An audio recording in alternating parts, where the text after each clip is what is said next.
Përshëndetje miqet të Gazetës Lajm. Ja ku jemi me intervistën e radhës, kurse për të bashkëbiseduar lidhur me zhvillimet e fundit politike në Maqedoni, sot kemi ftuar zotin Zjadin Sela, kreun e Ashas. Mirë se erdhët, zoti Zjadin. Mirë se u gjeta vizi. Faleminderit për ftesën. Kënaqësia është e jona. Zoti Sela, sapo kanë përfunduar zgjedhjet e përsëritura lokale në 4 komunat, respektivisht neve na interesojnë pak më tepër këto 2 komunat me shumicë shqiptare që ishin Vrapçishti dhe Gosivari. Ju keni mbështetur kandidatin për kreun e komunës Vrapçishtit. Apo na tregoni se si komentoni rezultatet, sepse kandidati juaj nuk triumfoi, respektivisht në mbështetjet e tij ishin edhe koalicioni Vlen. I keni bërë analizat e nevojshme? Natyrisht, zgjedhjet përfunduan të përsëritura, kuptohet, ligjërisht quhet zgjedhje të reja nëse nuk arrihet cenzusi, apo zgjedhjet të cilët janë me një afat të shkurtër pas përfundimit të zgjedhjeve në radhën normale që i kishin zgjedhjet lokale, respektivisht 12 më mbrapa. Apo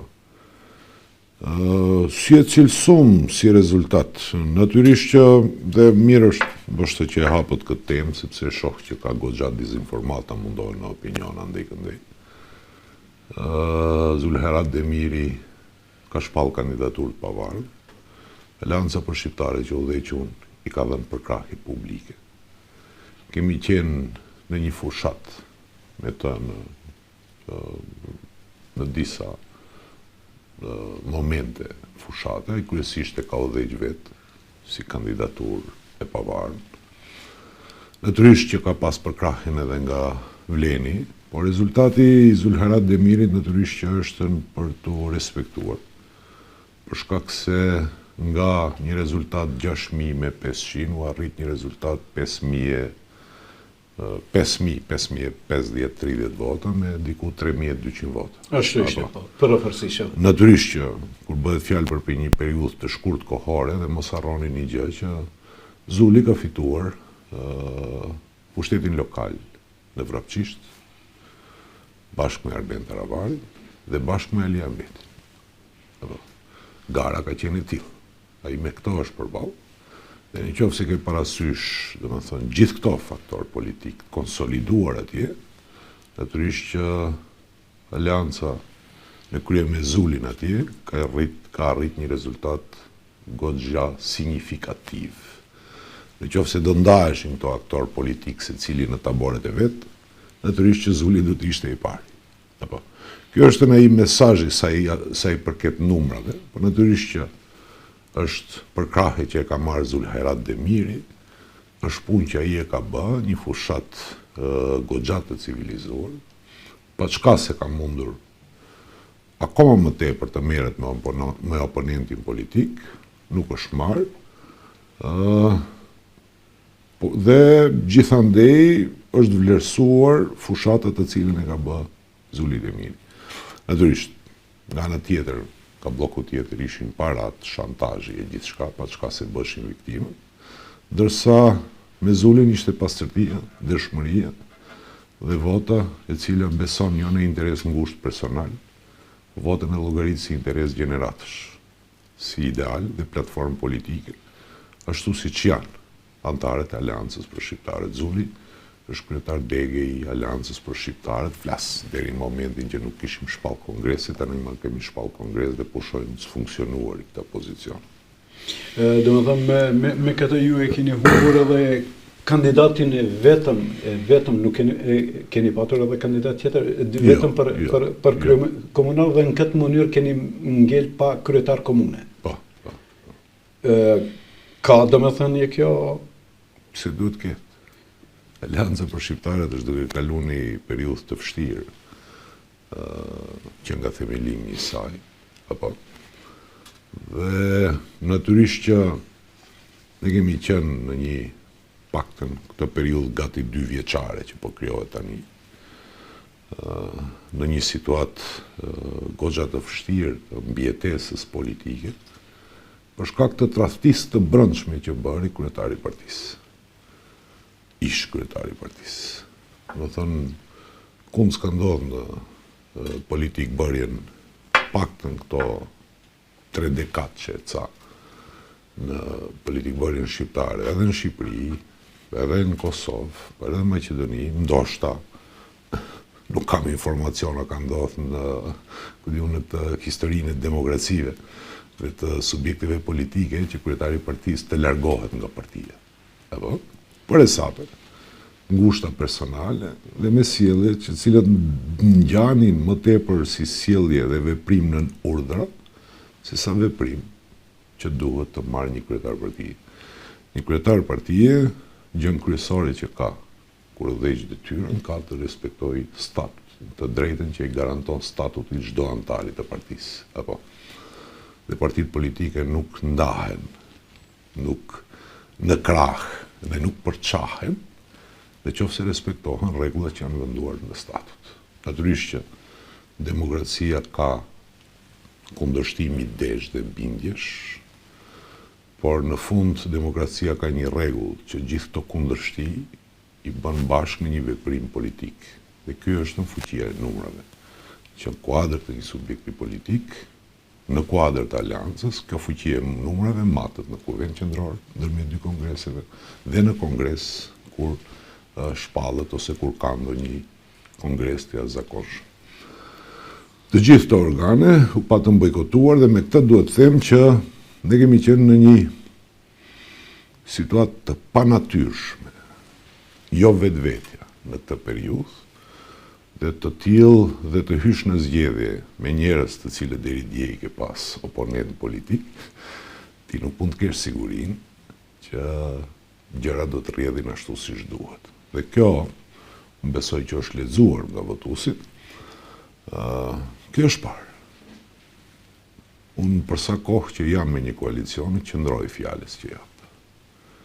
Dhe kur nuk jam, nuk kam ndonjë obligim. Apo Aleanca për Shqiptarët nuk kanë nxjerrë kandidaturat pavarur në askund, kur kemi qenë në kuadër të Aleancës Kombëtare për Integrim. Ndërkohë që situata në Dibër flet për një sabotim dhe një mashtrim që i bëhet Aleancës për Shqiptarët që unë udhëheq në kuadër të Aleancës Kombëtare për Integrim. Apo e njëjta situatë edhe në Struk me ish kryetarin e komunës dhe deklarimet e tij publike, që realisht e nderojnë mos përkrahje e tij, po për këtë duhet mbaj llogari ata që kishe partner koalicion. Me këtë do të them, jo për drejtuar gishtin, po për të konstatuar një të vërtet, sepse zgjedhjet lokale ishin ashtu siç ishin. Natyrisht që në këtë situatë ne nuk e ikim, nuk e kemi ik garës, kemi zhvilluar betejën tonë, dhe pas parasysh, prandaj them nuk ka ndonjë rëndësi sepse sfidat tona janë të natyrës tjetër, derisa që të konsolidohemi tamam me atë që ishte Aleanca për Shqiptarët kur unë e udhëhiqja. Apo prandaj nuk ka asnjë rëndësi udhëheqim apo jo me ndonjë komunë, për ne çdo herë rëndësi kur s'kam pas funksion, as ministrat dhe as drejtorët. Për ne rëndësi kam pas premtimet që i ka dhënë përpara qytetarëve dhe që duhet t'i mbash. Dhe këtë e ka cilësu Aleancën për Shqiptarët prej momentin e krijimit dhe deri në momentin që po flasim tani dhe do ta cilësoj edhe në të ardhmen. Me oponentët e tanishëm të cilët sapo me një farë formë në mënyrë indirekte i përmendet, oponentët e tanishëm dhe bashkëpartia këtë deri djeshëm, keni kontakte kështu, mbani kontakte? Kujt i referoheni bashkëpartia? Taravarit. Se them Taravarit çka ku se ai ka qenë në kohën e fundit ka qenë më i zëshëm kështu edhe me do akuza për të cilat do të flasim edhe në vazhdim. Po tani unë me zotin Taravari apo si ti them Zaif kryetari. Nuk ka që kam pas ndonjë komunikim me ta. Dhe këtë unë është i fundit ndër figurat politike me cilët do të kisha komunikuar. Apo, unë e kam përsëritur edhe në paraqitje të tjera, kur tradhtojnë është sikur t'i kpusin duart dhe krahët. Ti mund të falish, po s'mund të përqafosh. Apo, kështu që zoti Taravari ka tradhtuar. Ky parking kryetari, gjithë karrierën e tij politike i atë lidhur vetëm me e ndau aleancën për parkingje, që tyre në qeveri, dol nga qeveria, po për parkingje, apo, dhe bëni aleancë me Isen Shabanin, po për një parking në Gostivar, të cilin e shantazhonte që s'ja jep lejen e përdorimit, për të fut parana për xhepa, fare pa pikën e njerëzisë, që ky subjekt nuk është krijuar as salloneve, nuk është krijuar as duke ndetë dhe duke pirë pura diku, apo?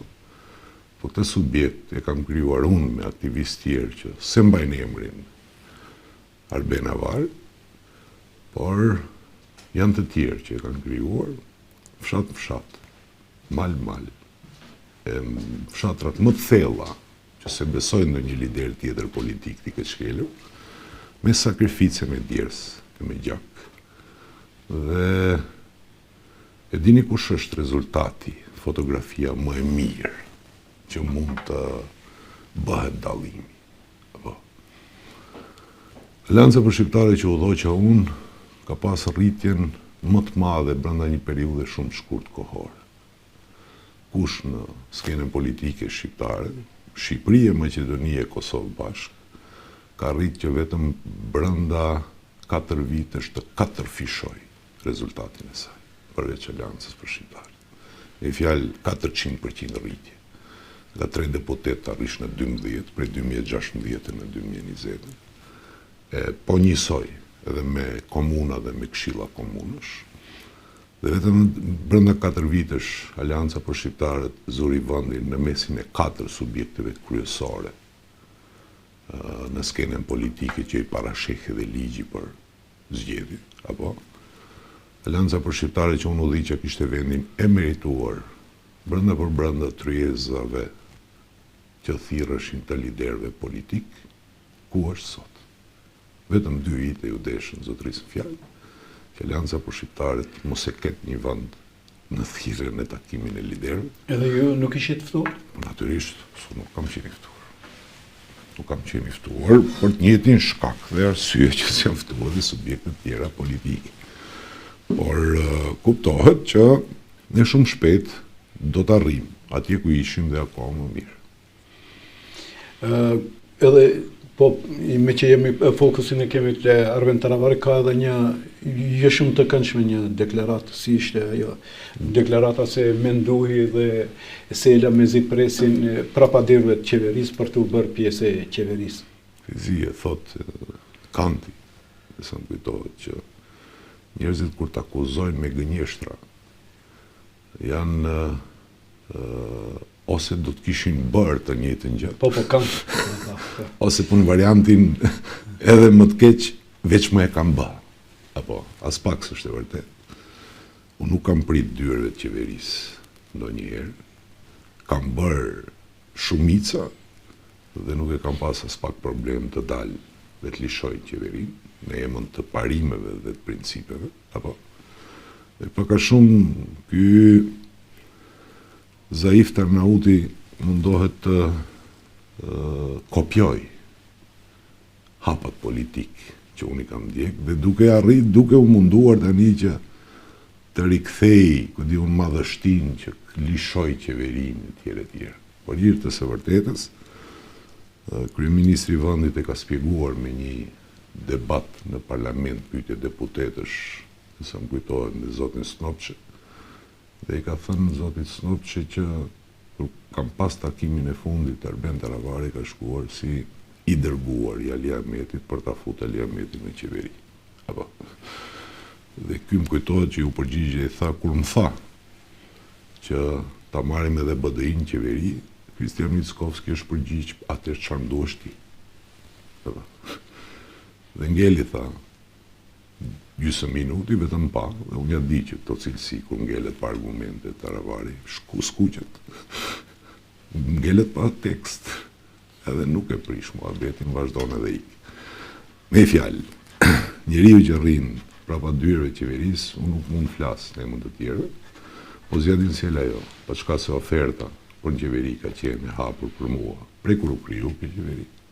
Mbasi u largua Arben Taravari, apo sot e kësaj dite. Por unë nuk vlerësoj që i shërben votuesve dhe popullit kur je i dobën dhe bësh pjesë e qeverisë. Shumë kush mund thot po i shërben partisë e ringrenjt. Apo nuk është kjo forma se si unë i gjykoj politikën.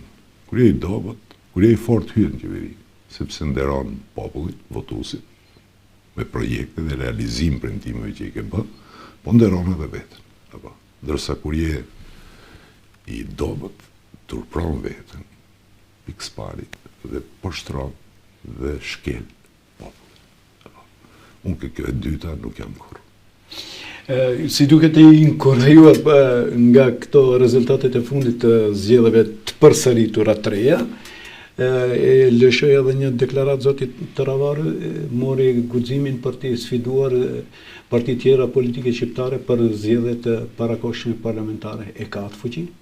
Nuk e besoj që e ka atë fuqin, sepse pak realisht, dini si, lëvizjet e këtia kanë qenë të kondicionuara për shkak të rezultateve të dobta që ka pas në Gostivar. Duhet gjeni përgjigjen sepse bëni koalicion me Zotin Ahmeti për hir të vërtetës, se unë nuk i kam zgjatë dorë kur, edhe kur ishte në kuadër të AKI-s, kam qenë i qartë prej momentin që erdhë, që unë dorë për të skam. Në krah tim nuk du ta shoh, dhe mund t'jetë 3-4 karrike më tutje.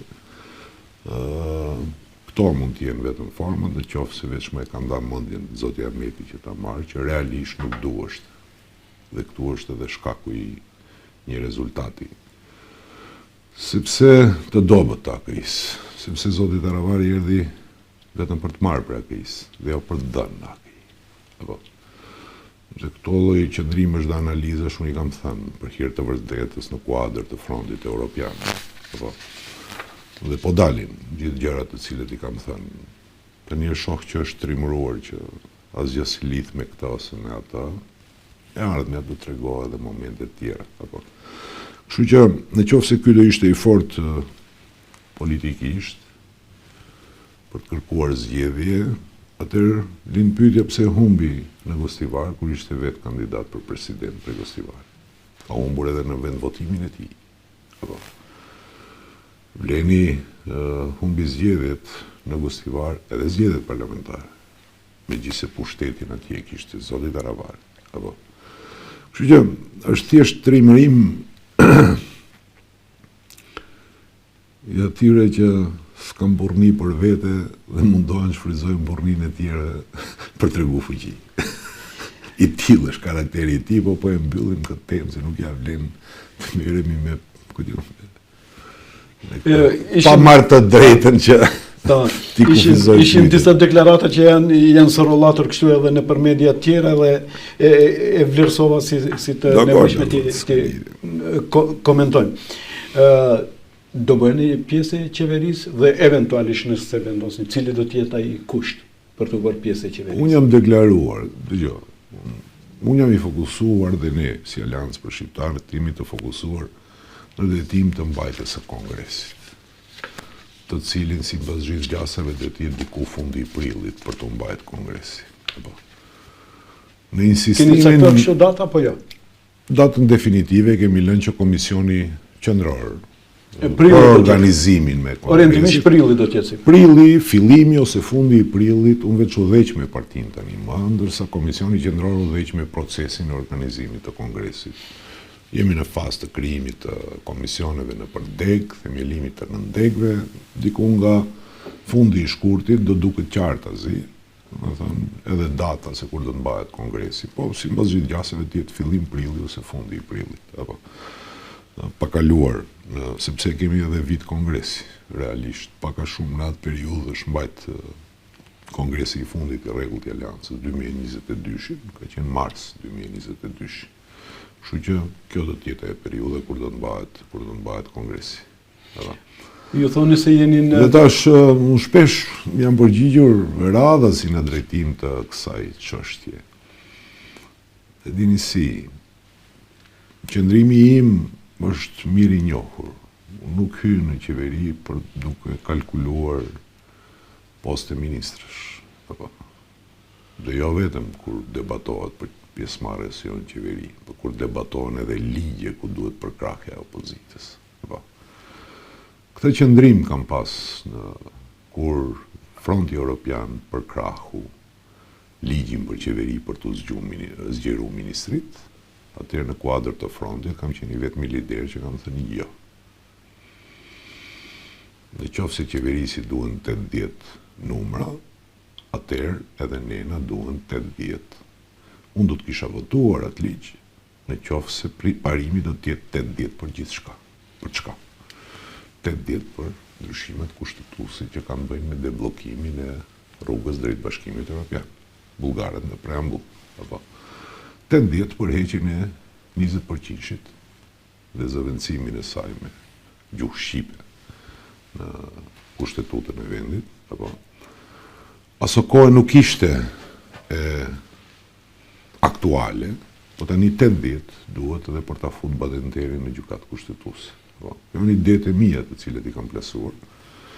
80 edhe për krijimin e qeverisë me badenter që zoti Ahmeti ja kam thënë që atëherë kur u harxhua ose u ezaurua ky 80 për gjithçka, sepse brenda frontit nuk kishte gatishmëri nga zoti Ahmeti dhe eksponentët e tjerë.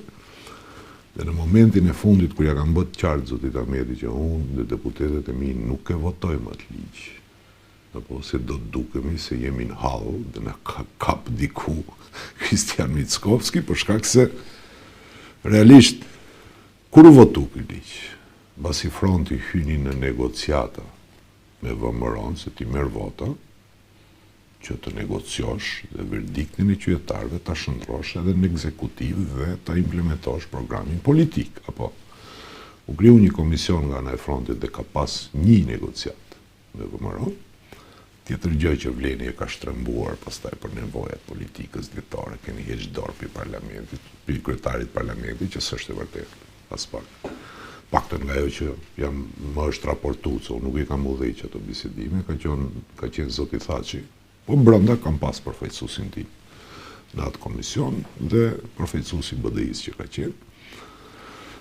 Dhe imagjinoni në këtë situatë përgjigja mbasi u bë takimi i vetëm, si basas zyrtarë, nuk dija ka pas takime tjera. Dhe përgjigja ka qenë që në ditët në vazhdim do ju informojnë. Apo? Dhe informimi erdhi nëpërmjet vendosjes në rendite për të votuar Frim Gashi kryetar parlamentit. Kjo është tepër ofenduese. Ai që i kupton gjuhën e veprimeve që bëhen. Apo? Dhe tani mbas ti gjesti të shkosh veprimin e parë politik, kur ne kontestonim legitimitetin e kësaj qeverie, dhe kur ne duhet ta mbrojmë legitimitetin e shqiptarëve të shprehur me votë, ti shkon dhe përkrah ligjin e propozuar nga njeriu që ta shkel legitimitetin, apo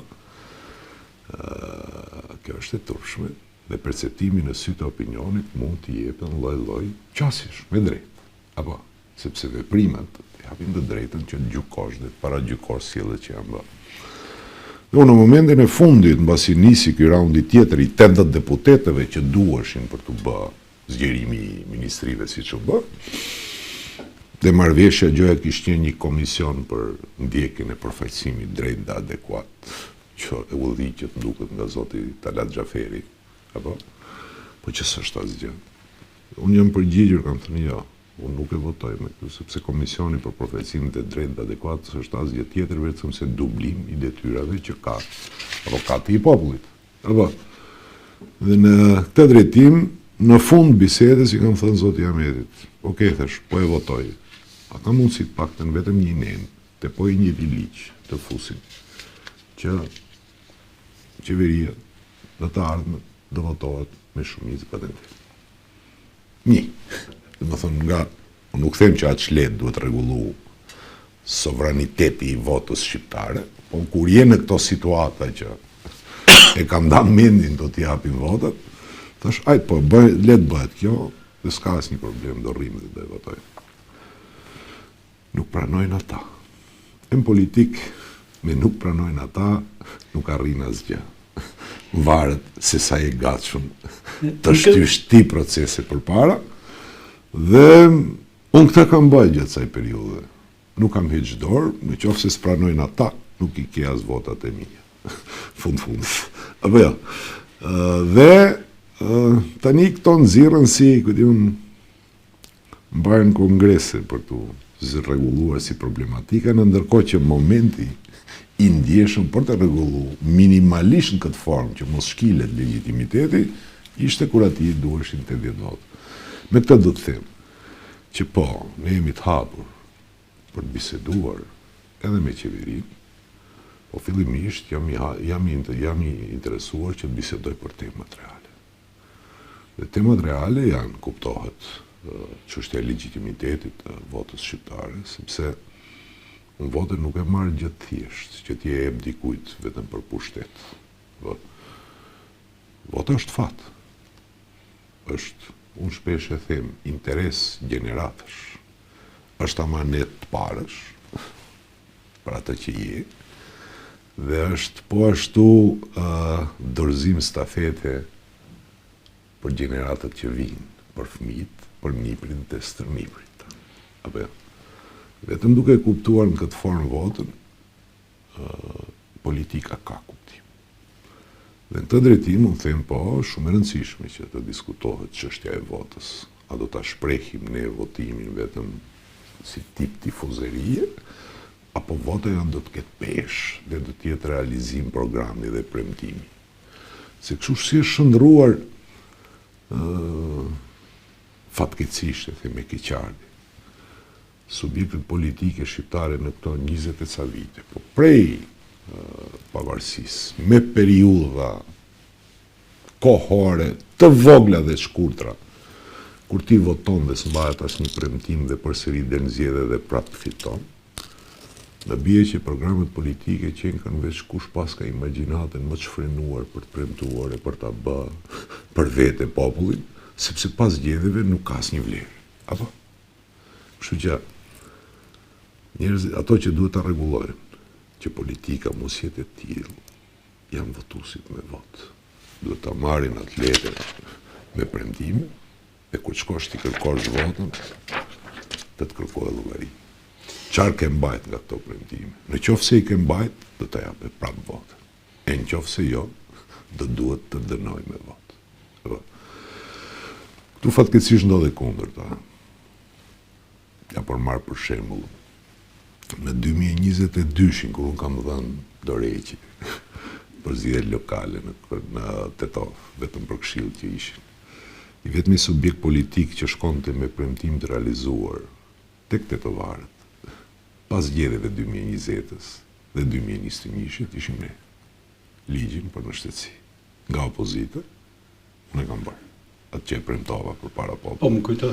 Dhe vetmi subjekt politik që s'ishte në qeveri ishim ne. Për rezultat, vetëm ne u dënuam në këtë zgjedhje. Apo. Edhe mesazhi cili është në këtë rast. Mesazhi në këtë rast nuk është i mirë për popullin, por ne nuk guxojmë që ta marrin këtë devijim, po them, nuk e quaj gjykim i arsyeshëm, dhe ta shndrojmë rregull, sepse atëherë asgjë s'do ngele nga ne. Asgjë s'do ngele nga e kaluara jonë.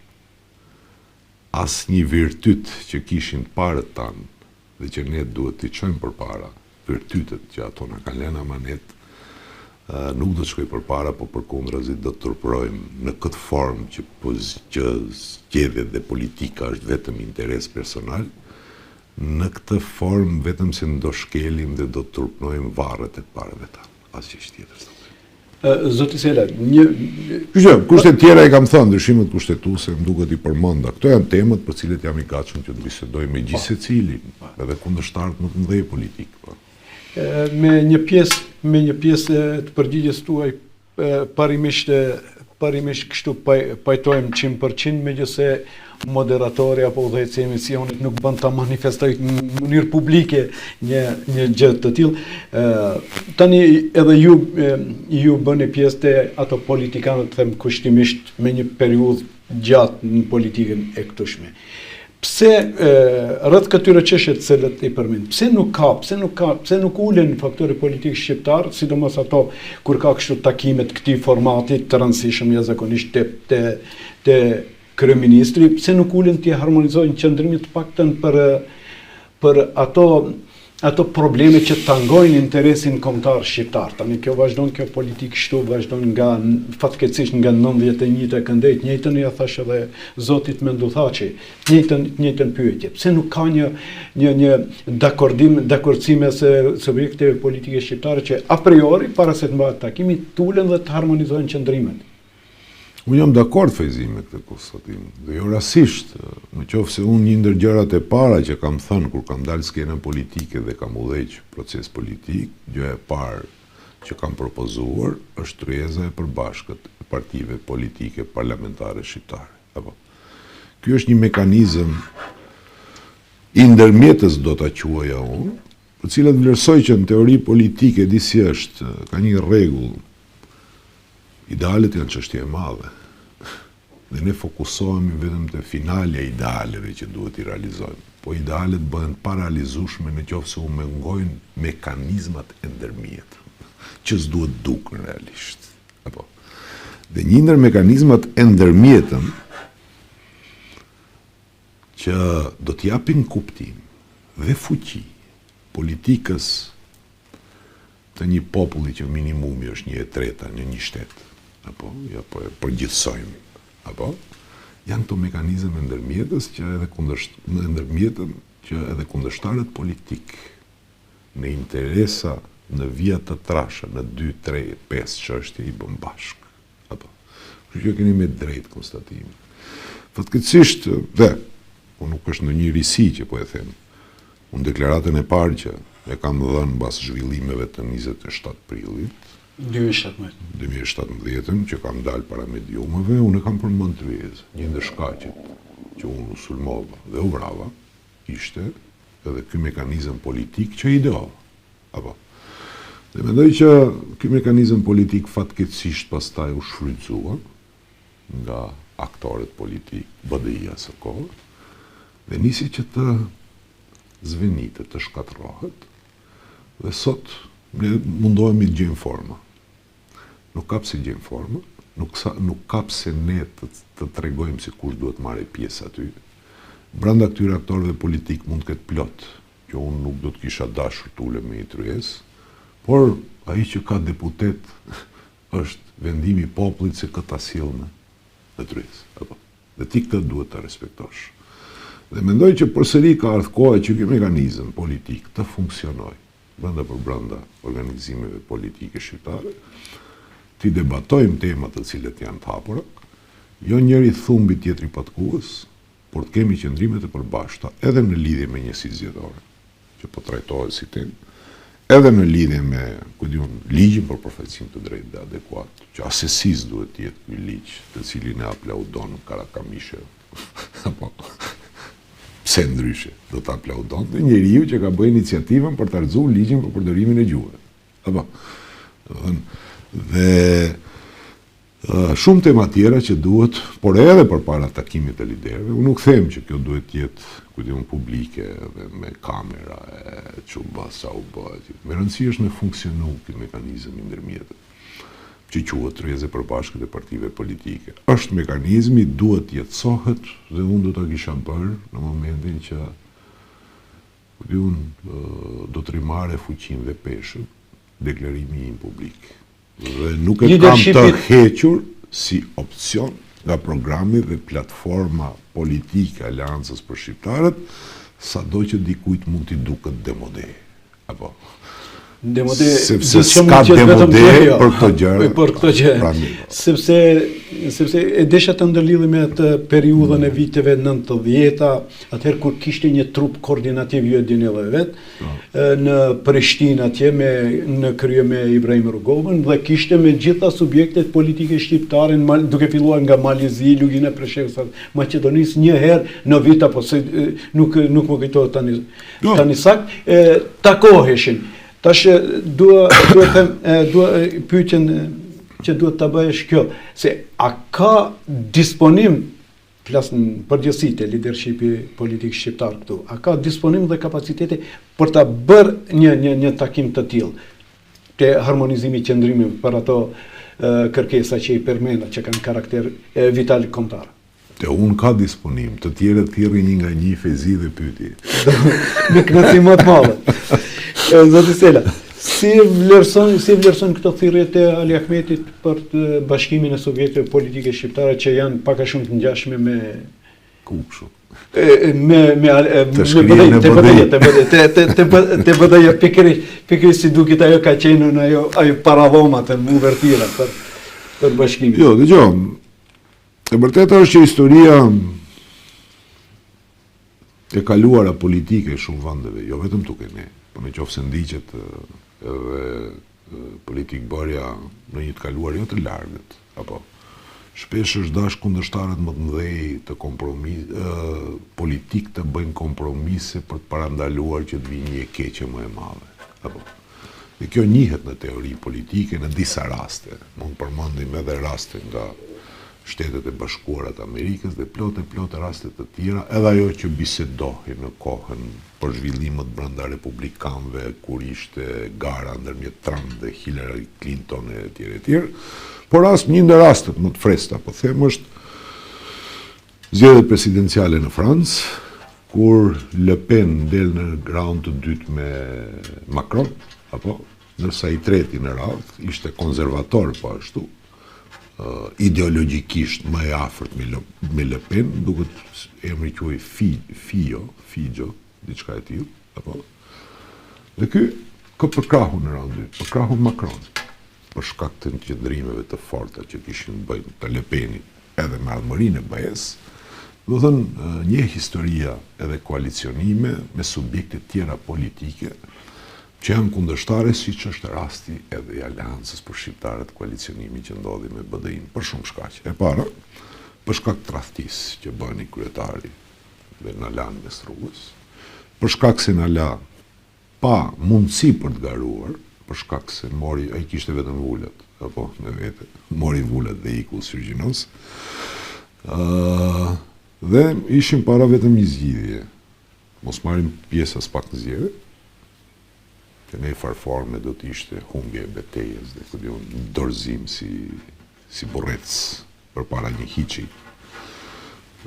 apo si ai, ose ti bashkangjitemi në një koalicion. To ishin zgjidhjet tona. Po sido që tjetë, në periudhë goxha energji kam harxuar për t'ia qartësuar situatën Arben Parkingut, për të thënë që dëgjoj, subjekte politike shqiptare është e vërtet që duhet të kenë shumë kujdes mos prishën balancat e fuqive ndërmjet subjekteve politike maqedonase. Sepse çdo herë zgjedhjet do të prodhojnë vetëm dy situata çdo herë në Maqedoni. E para, një balancë ndërmjet subjekteve politike shqiptare, maqedone, vëmëroja dhe LSDM-ja numër të parafërt deputetësh, dhe në këto situata ata që bëjnë ndryshimin janë subjektet politike shqiptare. Dhe kjo nuk e përkthejnë ministra, e përkthejnë në sa më tepër pika programore, implementim në qeveri. Apo, quhet kurzim, ose quhet negocim si të duash, kjo do të ishte situata ideale. Dhe situata tjetër që prodhohet është kur, si rezultat i zgjedhjeve, prishet ky balans, situatën që e kemi tani. Dhe në këtë situatë, ata që kurzohen, janë shqiptarë. Si që ndodhë çdo ditë me këto iniciativa, të hoq balancusi, të hiqen për ditë punësimet dhe nuk dim se që bëhet për shkak se nuk kam më kriterë që unë kur s'kam mendu që balancusi është zgjidhje. Apo, mirë, por nuk hiqet një zgjidhje akoma pas sjell zgjedhjen tjetër. Sille zgjedhjen tjetër, pastaj me automatizëm e heq atë zgjedhjen gabuar që ka qenë. E shumë gjëra të tjera që kanë ndodhur dhe këto i prodhojnë situatat që unë i përshkruan. Në atë situatë unë i kam thënë Arbenit, faktori politik shqiptar nuk duhet të ketë kandidat për president. Dhe të zgjedhje. Të njëjtën gjë kam thënë edhe Albin Kurtit. Dhe këta e thot njeriu që në 2000 çfarë ishte kur ishte Stevoja që i fitoi zgjedhjet, kur ishim kandidat me Bleri Mregen, që gjithandej ka thënë vota e shqiptarit. Por ti duhet të kesh kujdes për këtë momente. Sepse prandaj thirrjet politike bëhen bazuar te rrethanat politike. Ose kohë Zaevi ishte interesuar që t'i kroj një erozion organizimit politik shqiptar etnik këtu në Maqedoninë e Veriut, duke marrë votues për vete sa më tepër shqiptar. Unë çdo herë fatkeqësisht është dashur të luaj rolin e kujdestarit që mos mësohen shqiptarët të votojnë subjekte politike dhe ka marrë veprime politike që kam gjykuar që shqiptarët duhet t'i mbajnë të unifikuar rreth kauzave të veta dhe organizimeve politike. E tani në këtë situatë, pse jo? Për shkak se aso kohë, në qoftë se ju kujtohet, me siguri që duhet ju kujtohet, 49 deri 50 flisnin sondazhet që mund të arrijë VMRO-ja, apo? Po. Ndërkohë 50 deputetë kanë fjalën, nuk shkonte 48, 49, 50 ka qenë ideja. Ndërkohë në qoftë se ti i krijon situatë kandidatit të VMRO-s, ti hik diku 100.000 vota. Kandidati i VMRO-s ti hiket e LSDM-s, ti për brenda 2 javë kur të përsëriten, prandaj është momenti i ndjeshëm kur përputhen parlamentarët me presidencialet. Se një situatë të tillë të ngjashme kemi pas 2014, kur janë përputh të 2 ciklet zgjedhore. Atëherë, kur të krijohet diferenca mbi 100.000, unë thoja asë kohë, apo kjo do të thotë se për këtyre ndryshe rritje eksponenciale e numrat të deputetëve që do t'i ketë VMRO-ja. Nga 50 do arrijë më tepër. Dhe unë kam thënë 7 deri 8 më tepër dhe kështu ndodh. Planin, atë që ne duhet të veprojmë politikisht, Arben Taravari shkoi e shiti te Kristian Mickovski në takimin e famshëm në podrumet e Selisë së VMRO-s, ku pastaj doli apo ka qenë makina e kryetarit komunës Mavrovës, se nuk e di çfarë, e Arben Taravari ka qenë makina. Me kërkesën që ai do bëj këtë favor Kristian Mickovskit, që ky t'i arrijë numrat e mjaftueshëm dhe që edhe me 5-6 deputet të bëhet pjesë e qeverisë me patjetër Arben Taravari, plas me kuadër koalicionit Vlet.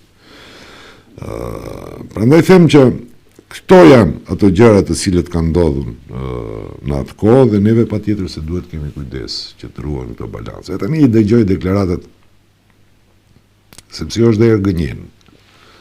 Disa herë thot vërtetën. Që debati pas zgjedhjeve lokale tani, Arben Taravari flet për fenomenin që në shumë vende edhe për listat për këshilltar VMRO-ja ka dhënë vurdhër që të votohen listat për këshilltar të Vlenit. Disi i besoj këtij konstatim, sepse ky bëni planin me Mickovskin një ditë përpara se të mbahen zgjedhjet në vitin 2024 dhe Arben Taravari e di sakt se ku VMRO-ja i ka lshu vota dhe i ka dhënë vota Arben Taravarit në kuadër të Vlenit të së kohë. Zoti Sera, a keni përshtypjen, sepse në gazetari përshtypjet nuk paraqesin diçka. A keni përshtypjen se po mendoj faktori politik Maqedonas, qofshin ato të opozitës dhe të pozitës, ka frikë nga përfshirja e bullgarëve në Kushtetutën e Republikës së Maqedonisë, me dyshimet sa tani sa janë të bazuara nuk e di, me dyshimin se kjo do të jetë vetëm fillim i kërkesave tjera që do të pasojnë nga bullgarët, që kanë të bëjnë natyrisht me identitetin kombëtar, kulturor, historik të popullit maqedonas, sepse tani mo kjo çështje po e ngulfat edhe atë rrugën drejt eurointegrimeve për të ecur me atë hapin e nevojshme që shqiptarët pak a shumë janë pro asaj rrugës tani më dekada me radhë. Frikërat. Dini si. Unë vjen mirë që temat të cilat sot janë aktuale, unë i kam paralajmëruar dhe i kam kërkuar në 2014. Jo rastisht po i potencoj. Kur e kam nis lëvizjen për reforma për desha. Unë prej në Sofje, por edhe këtu kur kemi pas një protest ndalë sistemi, jam deklaruar që bullgarët duhet hyrë në preambull. Kam thënë një fillimisht të regjistrim, të kenë grafën e tyre, sepse është e pak kuptimit që ti të rrethohesh me shtete fqinje dhe të ketë pakic, ku diun serbe, ku diun çfarë tjetër, se shqiptarët nuk mund quhen pakic, dhe ti të mos kesh pakic, po them greke dhe bullgare, sepse atë logjikisht lind pyetja me çfarë kufirit pakalueshëm qenka të ndarë të dy shtete që s'mundet asesi të ketë komunikim. Po tash pa hy në historinë dhe të kaluarën, unë mendoj që frika është e kaluar dhe të historisë. Po si dhe gjithjet, ju e thatë në formulimin e juaj që ka një frikë edhe nga qeveria dhe nga opozita. Ka frikë nga qeveria më tepër, sot, sepse opozita... Para Maqedonës e ka të harmonizuar edhe frikën, ne nuk kemi... Jo, keni drejt, tu realisht keni drejt. Sepse opozita e tanishme ka bë kompromisin e nevojshëm kur u desh që ta bëj këta, dhe sot, fatmirësisht, unë ndjej një tip kënaqësie personale, që një pik programi që atëherë kam thënë ku diun si një kryetar i ri në ardhje në skenën politike, sot është kusht nga ana e Bashkimit Evropian që Maqedonia të bëhet pjesë e BE-s, apo dhe që është bullgarët në preambull. Kjo jo për shkak të se unë duhet prioritet kem ku diun bullgarët ose dikën tjetër, po për shkak se aso kohë kam gjykuar në këtë formë dhe kam gjykuar drejt. Në qoftë se dikush më llogarit mu numra, dhe kështu është fatkeqësisht akoma sot e kësaj dite, mundohet që identiteti shqiptar dhe të drejtat e shqiptarëve të fshihen mbas përqindjeve dhe numrave. Kur dikush llogarit numër, unë du ta di cili është numri që kam përballë atëherë. Apo sepse okej, ne kemi 30%, po sa janë maqedonësit atëherë? Lind pyetja. Në qoftë se regjistrimi do të jetë i realt, pa shantazhe dhe pa frikra, në mënyrë që të ndërtojmë marrëmërinë në bazë të raportit të numrave të cilët i kemi në kuadër të këtij shteti, të cilin e kemi të përbashkët dhe do duhet ta kemi dhe të vazhdojmë të jetojmë të barabartë. Apo kjo është ideja. Ndërsa unë mendoj që tani nuk është më çështje dhe trajtim që i duhet bërë subjektet politike, për shkak se kaloi kjo periudhë, në parlament u votua jashtu quajturit propozim francez që kontestin bilateral ndërmjet Maqedonisë së Veriut dhe Bullgarisë shndrojnë në agjend drejt antarësimit në Bashkimin Evropian. Apo tani çdo qeveri që vjen duhet të implementojë atë marrëveshje, sepse tani më pala me cilën duhet të negociohet, dhe qofse mund të negociohet, është Bashkimi Evropian dhe jo Bullgaria. Apo realisht me këta unë edhe në televizionet maqedone mbajtën njëjtat qëndrime. Me këta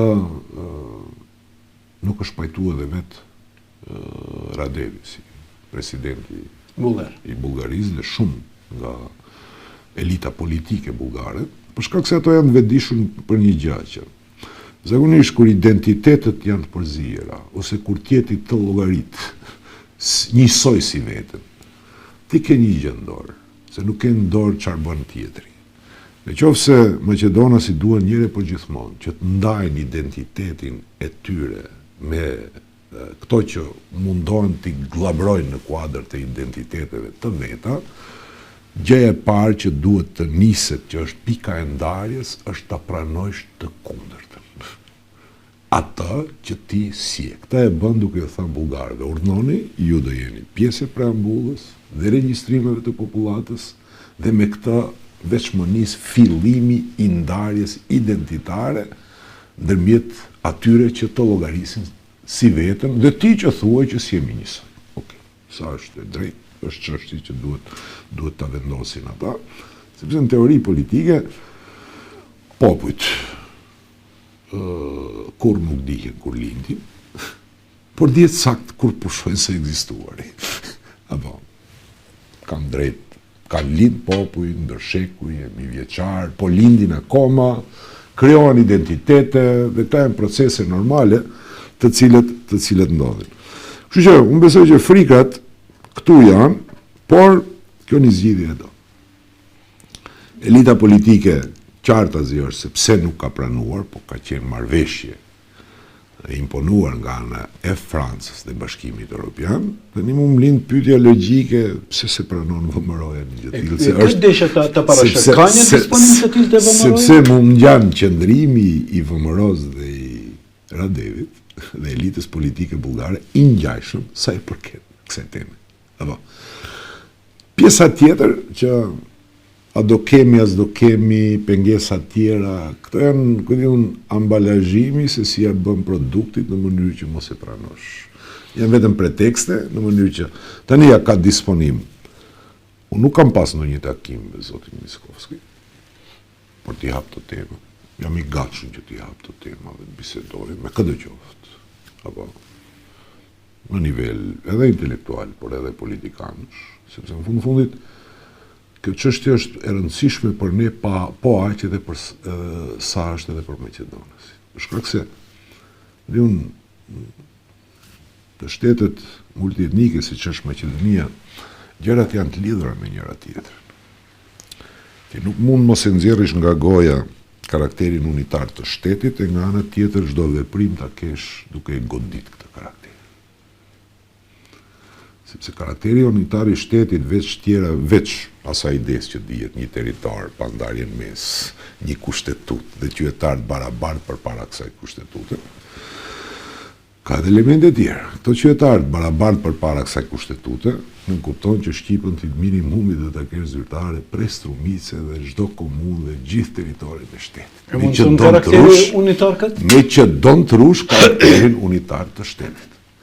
E në qofë se nuk thuaj që që të duhet në Strumic, atër duhet në tregojsh teritorin, se ku dhe jetë dëgjusia. Apo? A në qofë se s'don të hapi shu tema, e bën gjithandej, atje ku s'duhet edhe nuk të e kërkojnë përdorimin qytetarët, pa them. Apo, edhe ne nuk është që duhet të imponojmë dikujt gjuhën tonë. Thjesht duham që ne ta flasim, dhe kur flasim për gjuhën është elementi bazë i cili transmeton gjenin dhe trashëgon atë që je, atë që kanë qenë të parët. Apo? Dhe në këtë drejtim, jo që për në i gjë tjetër.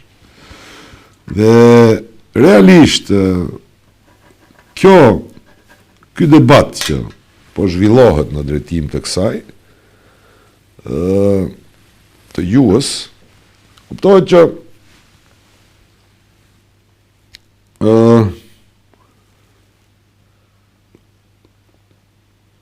ka të bëj me një element edhe tjetër, dhe më thënë, këto duhet edhe kontesti që zhvillohet ndërmjet Bullgarisë dhe asaj që po ndodh në kuadër të këtyre të drejtave gjukësore, unë mendoj që duhet të tejkalohet dhe Maqedonia nuk ka opcion tjetër, sepse e thash, kur ti e bllokon procesin eurointegrus, përveç gjuhës si element që duhet të jetë ke nishanet e shtetit unitar. Shteti unitar ka edhe premisat tjera. Kush janë? Po ti duhet kesh edhe qytetarët të cilët kanë objektiva strategjike të përbashkëta. Se këtu ishte ideja që e nisa si tezë për të zhvilluar. Tani, ti kur dhe një ndër objektivat e përbashkëta të qytetarëve, po ishte NATO-ja dhe sot jemi antar NATO-s. Apo objektivi i përbashkët i qytetarëve është Bashkimi Evropian, apo, dhe sot si jemi atje. Dhe kur politikë bërja, me veprimet e veta politike, thjerë në heqe dorë nga ky objektiv strategjik, çka ka arrit, i ke ndarë qytetarët në dy pjesë, dhe këto tregojnë edhe sondazhet sot, apo jo. Me fjalë, shqiptarët flasë për këto dy etnitete më të mëdha që i ka Maqedonia e Veriut, dhe kjo duhet respektuar. Shqiptarët të cilët mbi 90% janë për antarësim sa më shpejt në Bashkimin Evropian, dhe tek maqedonasit që çdo ditë më tepër euroskepticizmi po rritet dhe ka kaluar 50%. Kur dy popujt kryesor që ruajnë stabilitetin e vendit dhe karakterin unitar të shtetit, që unë përgeshti se kam përqef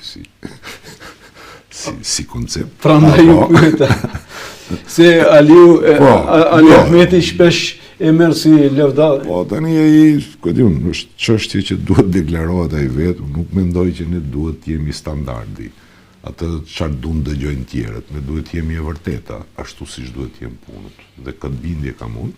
Dhe ti faktikisht kur ke ndaj qytetarët në dy grupe të mëdha, dy popujt kryesor, në përkrahës të BE-s dhe euroskeptik, ti ke bë ndarje de facto.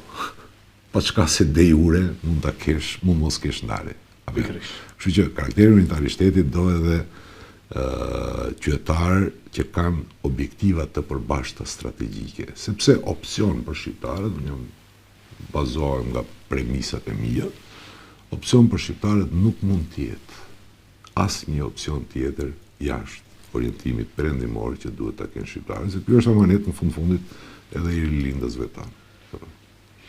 Zoti Sela, dhe jemi diku nga fundi e emisionit, për shose motis nuk pas kemi... Ti dhe kam ko plot kështë. Vikrish, duhet të kthemi kodit zgjedhor, tani ka paralajmërime për ndryshimin, të paktën ka një disponim të paktën deklarativ kështu për ndryshimin e kodit zgjedhor. Një ndër propozimet e juaj si subjekt politik, nëse nuk gënjem, nëse nuk më kanë tradhtuar edhe fjalët edhe mbamendje, ka qenë në propozimi për 8 njësi dhe vazhdon ti. Zgjedhore dhe Ali Ahmeti më duket ka një dëshiron një ka propozimin BDJ, domethënë ka propozimin për një njësi zgjedhore. Cilat janë ato përparësitë, avantazhet për neve si shqiptar, flas me 8 njësi zgjedhore dhe me një njësi zgjedhore. Zoti Ahmeti rrin stoik ides që e tha në Kongres që do punohej që për ta përforcuar karakterin unitar të shtetit akoma. Dhe një njësi zgjedhore kësaj kontribon. Realisht. Por unë jam deklaruar lidhe me këtë temë, do shta e keni ndjek ca muaj për para. Nuk e di, duket ishte para zgjedhjeve lokale. Ashtu disi që Dhe ke logjika se si e mendoj këtë çështje nuk kam çfarë shtoj, po ja po e ri përsëris. Njësi zgjedhore duhet t'i përshtaten realitetit demografik që ka një shtet. Pse? Për shkak se përsa kohë që organizimet tona politike janë me sigël etnik. Dhe përsa kohë që unë si kryetari i Aleancës për Shqiptarët nuk kam degë në deg e struktura politike në Strumice, ku diun Negotine, Kavadarce, çka ka tjetër Shtipe, çka ka nga Maqedonia Lindore, si dim edhe me emra, apo Dojrane. Do të ishte tepër jo e mençur dhe e pamatur që të kërkohet një njësi zgjedhore. Për shkak se lind pyetje logjike. Kush do t'i mbroj votat zotëri në atë zonë? Ndërkohë që kur t'jetë një njësi zgjedhore, mund ndodh mbushja fiktive, ekutive, me marrëveshje në bllokun politik Maqedonës, se në Maqedoninë Perëndimore maqedonasit kanë kontroll total në çdo vend votim, kanë vëzhgues dhe kontrollojnë procesin. Do ndodhe mbushja ekutive, dhe duke rrit numrat e votave për vete, do të na bien votat për ne. Apo. Dhe prandaj, unë jam kundër idejes për një njësi zgjedhore, për shkak se përbërja demografike është e tillë, dhe unë flas se organizimi politik shqiptar duhet veproj këtu ku veprojnë shqiptarët. Një element tjetër i rëndësishëm. Ja po supozojmë që ne do ndërtojmë kapacitete dhe do i mbrojmë, do çojmë vëzhguese dhe atij, që me siguri do duhet minimumi 500 aktivist të mirë, t'i heqish prej këtu dhe t'i çosh në aktivitet partijaka ditë atje. Është mundur kështu fizikisht të realizohet nga subjekti politik shqiptar? Mund të realizohet, po ka një problem tjetër, dhe kjo është problematik. Cili? Fezi, unë e ti e dim që gjyqësia në Maqedoni është selektive. Apo? Dhe bashkarisht e kemi thënë, në disa momente.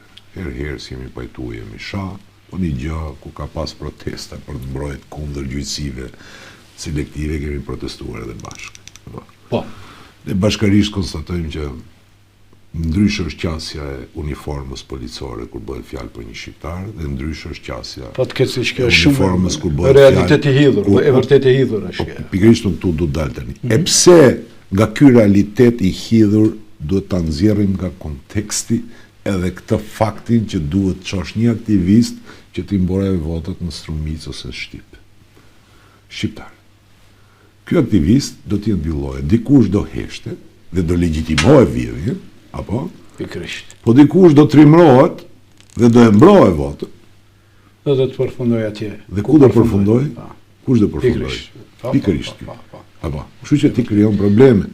Do thënë, se sa është e vërtet fakti që unë them, a është gjyqësia dhe gjyqësia bëhet mbas emrit dhe mbi emrin që keneve për ditë për në përsëritën e është shumë e vërtet. E ke Almirin dhe e ke këtë rastin tani të djalit të ri që u dënua vetëm e vetëm, se të kështu ndodh kur ke emrin mbi emrin shqiptar.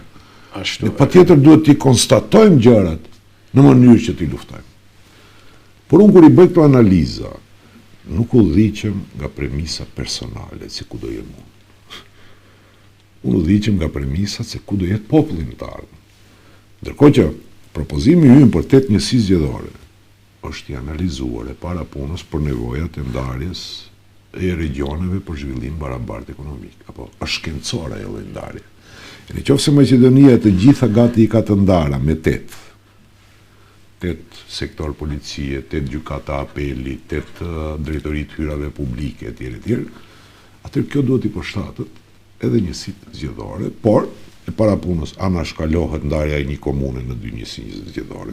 Nuk do kesh më çajir që voton në 1-2, po do kesh çajir që voton për zonën e Shkupit. Apo nuk do kesh Kërçov që voton për 5-6, po do kesh Kërçov që voton për zonën Jug Perëndimor, bashkë me Strugën, apo dhe në disa vende tjera komunat që ndahen në 2 njësi zgjedhore. Nuk i ndryshon kufit për kohë pas kohë pastaj njësi zgjedhore ti bashkangjitish qytetar tjerë, por bën tjetrën, i rrit ose i zvoglon numrat e deputetëve në bazë të numrit të votuesve që ka ajo njësi zgjedhore. Apo dhe nuk do prodhoj numër të barabartë deputetësh. Në qoftë se zona e Shkupit që quhet me zhvillimin barabartë rajonal, me këtë përbërje do të ketë 34 deputetë dhe prodhoj. Zona e Pollogut do të prodhoj duhet 22-23 deputetë si mbas analizave që i kemi bërë. Zona Jug Perëndimore do prodhoj 14, kur Struga. Por zona e Vardarit do prodhoj 8. Sepse është banor ka.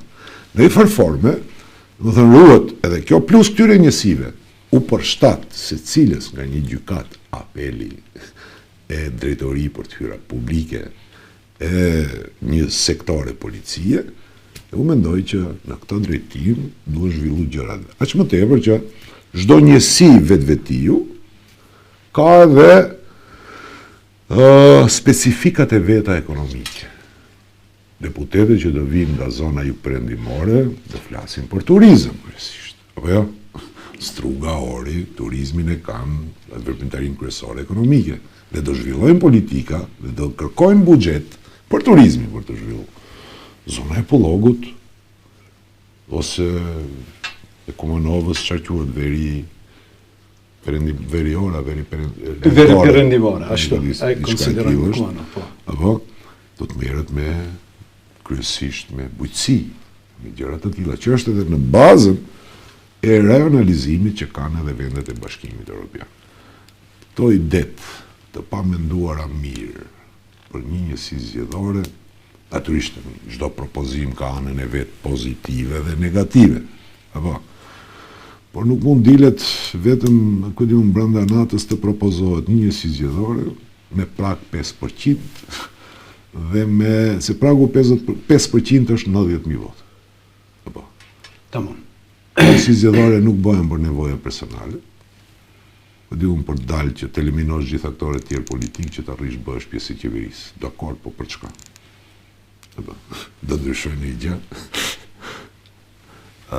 Siç duket, këtu është ai ndryshimi kaq shpejt i qëndrimeve, po mendoj se gjëja kryesore sa herë që duhet hapet edhe tema e njësive zgjedhore, përveç njësive zgjedhore duhet jetë diaspora. diaspora duhet votoj këtu dhe për këtu dhe me drejt të votoj me post, paka shumë shembull i Kosovës është shembull i pëlqyeshëm që të mundet votoj me post. Edhe Shqipëria që implementoi të njëjtën, unë mendoj që diaspora dhe në këtë periudhë kur bota është bë e vogël, kur nuk është më ajo periudha e gurbetit klasik, kur gurbeqarët tanë, prindët tanë, vishin njërën vjetë, ose tani i shohim që dhe shqyqër zotit që vinë 5 herë, 6 herë, 7 herë, vetëm kur i shohim dhe abitëm jo kur paskartë. Dhe këto duhet të kenë të drejtën që të votojnë nga vendi ku janë, sepse janë edhe ato që cilët sjellin shumë para për vendlinjen dhe një ndër sfidat kryesore Maqedonia e Veriut në vitin që hym e ka sfidën krizën ekonomike, nga e cila mundohet që përsëri duke penalizuar mërgatën të mbush buxhetin. Nuk do të ndodh, është skandaloz vendimi i qeverisë dhe drejtorisë për hyra publike për të tatimuar emitancat të cilët i ka sjell diaspora 5 vitet e fundit. Kjo është ta grabisish akoma më tepër diaspora. Po e relaksoj tani pyetjen e fundit, respektivisht kjo pyetje ka të bëjë me një përgjigje të cilën e vat në fillim të emisionit, se kështu si ja kemi nisën, do thonë këto nacionalista. Sa herë që përmenden ato problemet kryesore të shqiptarëve, do të na cilësojnë kështu si nacionalist, prandaj kisha kujdes kur e thash për Kumanovën. Kumanova është veri perëndim, sepse po dalim nga lindja, thonë, e kanë bë këtë me qëllim. E përmendet se jeni diku në rrjedhës për të aktiviteti për përgatitjen e kongresit partijak, i cili, siç thatë, do të mbahet diku në prill. Jeni optimist për fund këtë pyetje? Jeni optimist se nga kongresi do të jeni më i fuqishëm, do të dilni më i fuqishëm si subjekt politik? Natyrisht që po. Natyrisht. Është shumë e rëndësishme që Alianca për shqiptarët të veshë gzofin e huaj. E vetë, jo të mbaj gzof të huaj. Dhe ndërtim të kësaj ka qenë edhe vendimi jonë që shkputemi prej frontit evropian, sepse ne nuk mund mbajmë, ku dimë mbi supët tona, edhe përgjithësitë, edhe të kaluar e 20 vjeçare, është e pa kuptim ti të drejtojsh gishtin Zjadin Selës për 20 vite qeverisje të BDI-së. Ndërkohë që Zjadin Selës po mund të akuzosh dhe t'ja drejtosh gishtin, ti thuash që ti e bën e gati ndryshimin dhe e morën tjerë. Këtë po, mund t'ja drejtosh gishtin, as edhe të marrish merita, prandaj është shumë e rëndësishme që ne duhet të rikthehemi në veten tonë. Sepse, dëgjoj, disa norma njerëzore, dhe jo disa, po çdo herë norma njerëzore janë mira që të respektohen, edhe në politikë. Sepse kur nuk respektohen normat njerëzore në politikë, politika bëhet jo e njerëzishme. E s'ka që të duhet, apo jo humane. Prap s'ka që të duhet, se bëhet e rrezikshme në ato. Kur je në një koalicion, natyrisht që nuk është e udhës që të kritikohet, ai që je bashkë në koalicion, pa vetëm gjë që mund ngelet të bësh është heshtish. Unë bollko kam hesht, se kam ndërmend më të hesht. Edhe Alianca për shqiptarët nuk do hesht, do jetë e zëshme për të mbrojtur këto tema dhe këto elemente të cilat i përmendëm më herët, sepse edhe ju mirë është që hapni tema, shkohet në takim liderësh dhe nuk hapet asnjë temë me interes që duhet të hapin subjektet shqiptare. Për shembull, po marr një temë. Pse duhet diskutu vetëm për gjëra që i vendon në agjendë qeveria, nevojat që i ka, ose subjektet politike Maqedonës. Po ne jemi duke u mbyt me njëri tjetrin se kush më pak e më tepër e ka respektuar gjuhën shqipe, apo zbatohet apo nuk po zbatohet. Pse nuk u diskutu ligjet në të cilët duhen bërë ndryshime që të implementohet përdorimi i gjuhës shqipe. Një në temë. Dhe gjithë to. Prandaj them që tani që kemi vesh gzofin ton, natyrisht që ne do të grihemi më të fuqishëm, po kjo kuptohet është në dorë shqiptarëve. Fundit, unë jam shumë i gatshëm të përballem me ta, të shkoj dhe të bashkë bisedoj me ta, njësoj si që njësa, sepse, e di si thonë, fëmija keq çon deri të hasmin, dhe unë zgjodha një fëmijë të keq, ja lash në dorë partinë. Dhe tani ka ardhur koha që të rikuperohet kjo fuqi politike ne kemi argumentat, nuk ndjehemi të turpruar dhe kokulur se asnjë proces politik sa i tangon shqiptarëve. Nuk i kemi çuar brapa, mund kemi dëmtuar vetveten, por të çojmë brapa procese politike jo. Vulë rrethie Aleanca për shqiptarët e Zjarri Selës nuk mban dhe nuk do të mbajë. Zoti Sela po jep drejt vetvetes, them se ashtu ndjeva. Është një ndër intervistat më të mira të mjet. Ndoshta është edhe ajo mungesa që nuk kemi patur rastin shkaku i obligimeve të përditshme të takohemi pak më tepër si më parë. Zoti Sela, ju falenderoj për kohën që ndat për emisionin tonë, për intervistën live. Faleminderit për mundësinë Fezia, shihemi intervista të tjera, por edhe në ndejat e ardhshme. Patjetër, kënaqësi. Kënaqësi.